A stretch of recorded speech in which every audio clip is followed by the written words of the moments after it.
J'ai passé 4 ans à vivre dans le mensonge. 4 ans à présenter de faux petits amis au dîner de famille, à faire semblant de m'extasier devant des hommes pour qui je ne ressentais rien. Ma famille, très conservatrice, croyait que j'étais leur parfaite fille hétéro et j'étais prête à tout pour qu'ils continuent de continuent de le croire. Mais le mariage de ma sœur Emma, qui devait être le plus beau jour de sa vie, est devenu le jour où tout mon univers s'est écroulé. Un moment de faiblesse, un regard volé, un baiser que je ne pouvais pas effacer. Et soudain, tout le monde connaissait la vérité que j'avais si longtemps cachée. Ce qui a suivi a détruit certaines relations à jamais, mais a sauvé celles qui comptaient le plus. Salut mes belles âmes. Si vous êtes prêts pour une somme histoire d'amour, de courage et de drame familial qui vous tiendra en haleine, mettez un like et abonnez-vous pour plus d'histoires d'amour lesbien authentiques. Laissez un emoji cœur si vous aussi, vous avez déjà dû cacher qui vous étiez vraiment. Alors, plongeons dans cette histoire. Il y a 4 ans, j'ai bâti le mensonge parfait. Je m'appelle Riley et à 22 ans, j'étais passée maîtresse dans l'art de la tromperie. Vivre dans une petite ville de Géorgie avec ma famille profondément croyante signifiait que être gay n'était pas seulement mal vu, c'était considéré comme un péché capable de tout détruire. Mais pam, Sarah et David Martinez tenaient un tel le restaurant le plus populaire de la ville. C'étaient d'être des piliers des sociétés, des piliers de la communauté, très actifs à l'église, connus pour leurs valeurs traditionnelles. Ma sœur Emma était leur enfant prodige, fiancée à son amour de lycée, en train de planifier le mariage de ses rêves. Et moi, j'étais la fille qui ramenait un nouveau petit ami tous les quelques mois sans jamais trouver le bon. Sauf qu'aucun de ses petits amis n'était c'est réel. Enfin, c'était de rare c'est ces vraies personnes, mais ils étaient tous des hommes gays, des hommes gays que j'avais rencontrés lors de rencontres LGBTQ+ clandestines à Atlanta.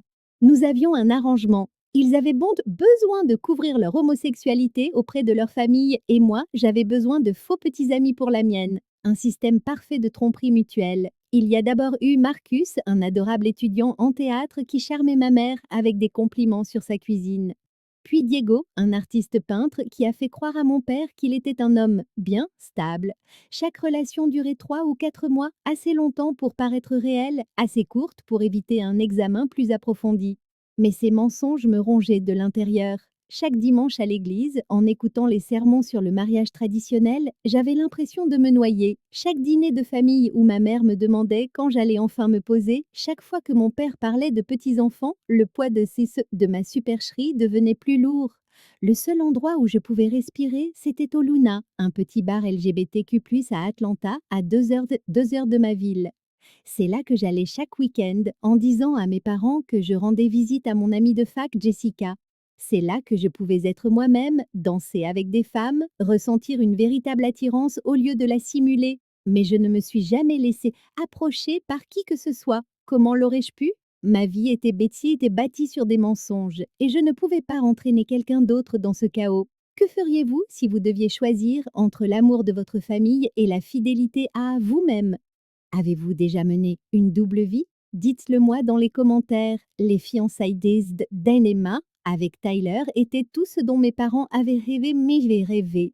Un mariage à l'église, une réception au country club, 300 invités de notre communauté très soudés. En tant que demoiselle d'honneur, je devais être losange, aider à planifier chaque détail, m'extasier sur l'amour et le mariage. Au lieu de ça, je me mourais de l'intérieur. Riley, il faut que tu viennes accompagner au mariage, m'a dit Emma lors d'une de nos séances de préparation. Elle essayait sa 3e robe de la journée, une vraie princesse en satin blanc. Je ne peux pas laisser ma demoiselle d'honneur toute seule à la table. Mon estomac s'est noué. Je ne sais pas, M, je suis entre 2 relations en ce moment.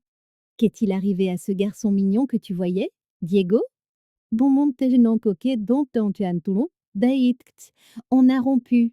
Ai-je menti sans sourciller? En réalité, Diego avait déménagé en Californie pour un travail mettant fin à notre arrangement. Emma a froncé les sourcils dans le miroir.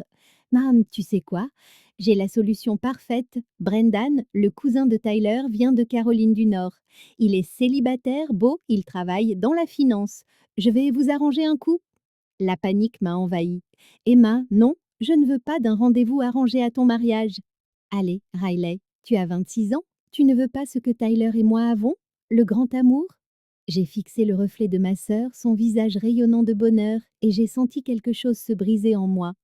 Bien sûr que je veux le grand amour, ai-je murmuré, plus que tout au monde.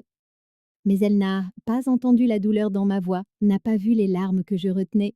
Elle était trop occupée à planifier son conte de fées hétérosexuel parfait. Ce soir-là, je suis allée au Luna pour la première fois depuis des semaines. J'avais besoin de me sentir normale, de me souvenir de qui j'étais sous toutes ces couches de mensonges. Le bar était bondé, vibrant de musique et de rire. J'ai commandé un whisky sec et j'ai essayé de me perdre dans le confort familier d'être entourée par ma communauté. C'est là que je l'ai vue. Elles étaient à la table de billard, ajustant son tir avec une concentration intense.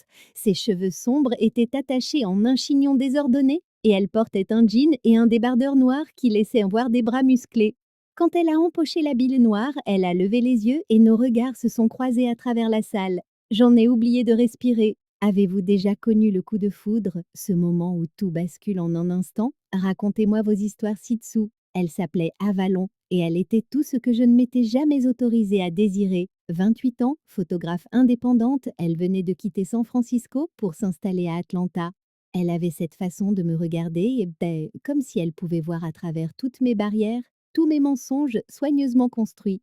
Nous avons parlé jusqu'à la fermeture du bar, puis nous sommes restées assises dans sa voiture sur le parking jusqu'au lever du soleil, partageant des histoires et des secrets que je n'avais jamais confiés à personne.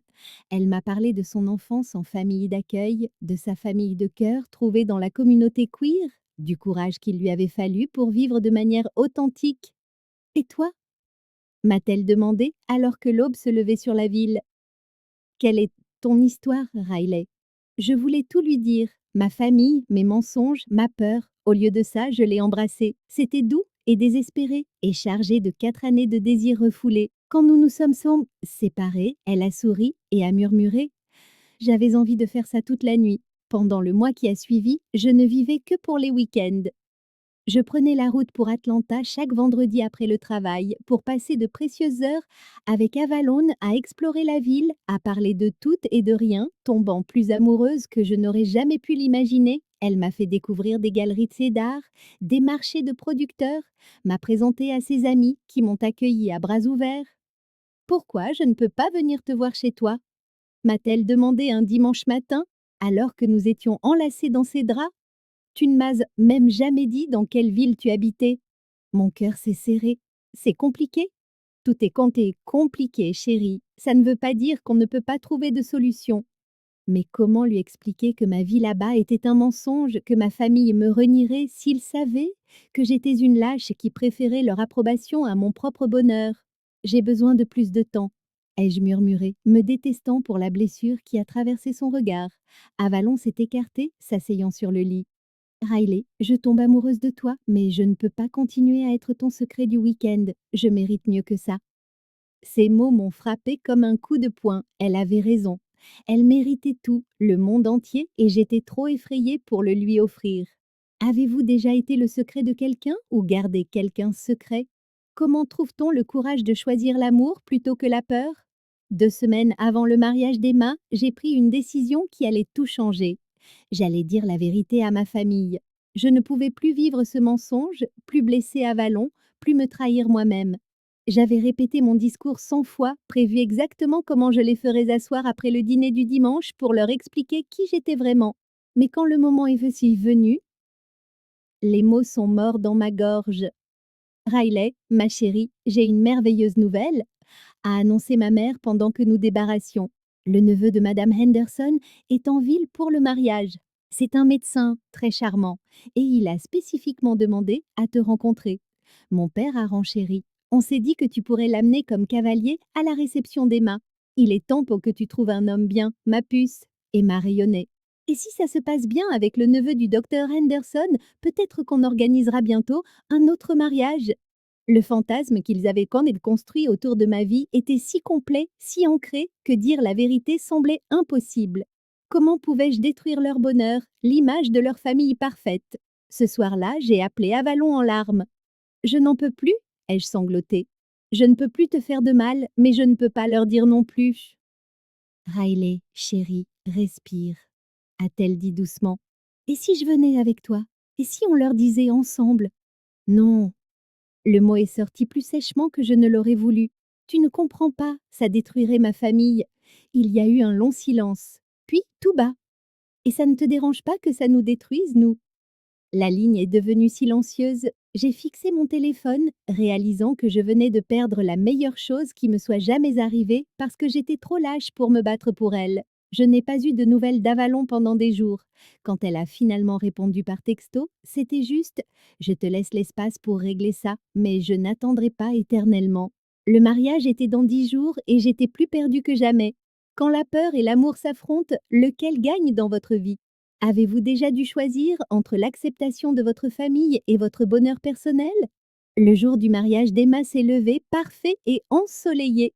L'église était décorée de roses blanches et de gypsophiles. 300 invités remplissaient les bancs d'Ao Brakanx. Et moi, je me tenais près de l'autel dans ma robe de demoiselle d'honneur rose poudrée, regardant ma sœur épouser l'amour de sa vie. J'aurais dû être heureuse pour elle. Au lieu de ça, je me sentais vide, comme si j'assistais à mon propre enterrement. La cérémonie était magnifique, Emma radieuse, Tyler pleurant de joie, nos parents rayonnant de fierté. Pendant l'échange des vœux, quand Tyler a promis d'aimer Emma pour qui elle était vraiment, j'ai dû m'éclipser aux toilettes pour me ressaisir. À la réception, j'étais assise à la table d'honneur à côté du docteur Michael Henderson, le neveu dont mes parents étaient si fiers. Il était beau, il avait réussi, exactement le genre d'homme qu'il voulait occuper pour moi. Il était aussi incroyablement ennuyeux et clairement plus intéressé par son score au golf que par moi. Alors, Riley, a-t-il dit pendant l'entrée, votre mère me dit que vous travaillez à la banque. C'est un métier sûr. J'ai hoché la tête, poussant la nourriture dans mon assiette, en pensant aux mains d'Avalon, à son rire, à la façon dont elle me regardait, comme si j'étais la seule au monde. La soirée s'est éternisée. Discours, danse, conversation forcée avec Michael. Je me tenais près du bar, sirotant mon troisième verre de vin, quand quelqu'un m'a tapé sur l'épaule. Je me suis retournée et mon cœur s'est arrêté. Avalon était là, dans une robe portefeuille noire, ses cheveux tombant en vagues douces, absolument magnifiques. Mais ses yeux étaient non tristes, et je pouvais lire sur son visage toute la peine que je lui avais causée. Qu'est-ce que tu fais ici? Ai-je murmuré, paniquée. Ta sœur m'a engagée, a-t-elle dit calmement. Je suis la photographe du mariage. Le monde a basculé. Emma avait engagé Avalon. Mon amour secret était là à la plus grande fête de ma famille et j'étais censée prétendre qu'elle n'était rien pour moi. Riley, il faut que tu comprennes quelque chose, a poursuivi Avalon, sa voix à peine audible par-dessus la musique. Je t'aime. Je t'aime assez pour conduire 3 heures et photographier le mariage de ta sœur juste pour te revoir. Je t'aime assez pour rester là, à te regarder jouer un rôle. Mais je ne peux pas aimer pour nous deux? Pouvez-vous imaginer l'amour de votre vie débarquant au pire moment possible? Que feriez-vous si tout ce que vous cachiez était sur le point d'être révélé? J'ai fixé Avalon, mon cœur battant si fort que j'ai cru qu'il allait exploser. Elle était là. La femme que j'aimais se tenait à 1 mètre de moi et je ne pouvais même pas la toucher. Avalon, tu ne comprends pas? Riley? La voix de ma mère a percé la musique alors qu'elle s'approchait de nous avec un grand sourire. Te voilà, ma chérie. Michael te cherche. Qui est ton ami? Je me suis figée, la bouche ouverte, sans qu'aucun son ne sorte. C'était le moment que je redoutais depuis 4 ans.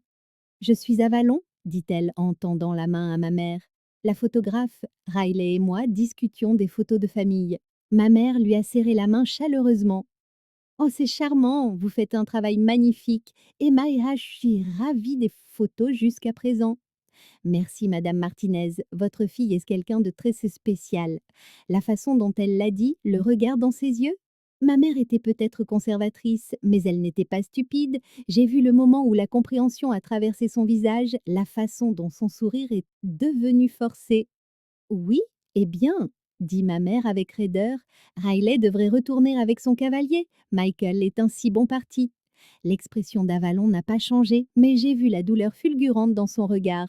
Bien sûr, je vais juste finir les photos. Alors que ma mère s'éloignait, j'ai attrapé le poignet d'Avalon. S'il te plaît, ne pars pas. Pourquoi, Riley? Pour que quand tu puisses continuer à faire comme si je n'existais pas? Pour que tu puisses aller danser avec le docteur? Parce que pendant que je photographie ta performance? Ce n'est pas juste. Juste? Sa voix s'est élevée légèrement et j'ai remarqué que les gens commençaient à nous regarder. Ce qui n'est pas juste, c'est d'aimer quelqu'un qui a honte de toi. Ce qui n'est pas juste, c'est d'être le petit secret inavouable de quelqu'un. Je n'ai pas honte de toi, ai-je murmuré désespérément. J'ai honte de moi. Alors fais quelque chose. Elle avait raison, mon Dieu, elle avait tellement raison. J'ai regardé autour de moi Emma qui dansait avec Tyler, mes parents qui discutaient avec le pasteur, Michael qui m'attendait à notre table, et j'ai réalisé que j'avais un choix à faire. Je pouvais continuer à vivre le mensonge, épouser quelqu'un comme Michael, passer ma vie à faire semblant d'être heureuse, ou je pouvais choisir l'amour, choisir la vérité, choisir Avalon. Avant de perdre mon courage, je lui ai pris la main et je l'ai entraîné au milieu de la piste de danse. La chanson était At Last d'Etta James, un choix d'Emma, romantique et parfait. Riley, qu'est-ce que tu fais?